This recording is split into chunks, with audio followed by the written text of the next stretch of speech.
দীর্ঘদিন ধরে বেহাল অবস্থায় পতিত রাস্তা, সংস্কারের কোনো উদ্যোগ নেই, যার কারণে সমস্যায় পড়ছে যানবাহন চালক থেকে শুরু করে নিত্যযাত্রীরা। এমন ছবি আজ ক্যামেরা বন্দী হয়েছে বামুটিয়া ব্লকের অধীন পূর্ব বামুটিয়া গ্রাম পঞ্চায়েতের অন্তর্গত কালীবাজার থেকে নোয়াগাঁও রাস্তার খলাবাড়ি স্লুইস গেট এলাকায় চরম বেহাল অবস্থায় পরিণত হয়েছে এবং সেই রাস্তার সার বোঝাই TR01X1552 নম্বরের একটি মিনি ট্রাক যাত্রীবাহী অটো গাড়িকে সাইড দিতে গিয়ে রাস্তা থেকে নিচে জমিতে পড়ে যায়, যার ফলে ট্রাকের চালক সহ বেশ কয়েকজন আহত হয়েছে। অল্পেতে প্রাণে রক্ষা পেয়েছে, বড়সড় দুর্ঘটনা ঘটেনি। শুনুন কি উঠে আসছে যানবাহন চালকদের পক্ষ থেকে অভিযোগ।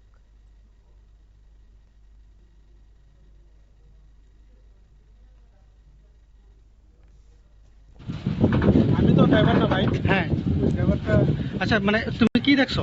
আমি মধ্যপয়েন্ট আসলাম। হ্যাঁ, আমার লগে ওই দাদা বসলো চেক্সম্যান পাইনে আসলো সাইডে। তো হ্যাঁ এদিকে একটা সেরা মানে তোমরা কেউ ব্যথা টাথা পাইছে না তো? অল্প বেশি কয়জন আসছিল তোমরা গাড়িতে? 3 জন। কি এর গাড়িটা? এটা সারের গাড়ি। কই যেতেছিল?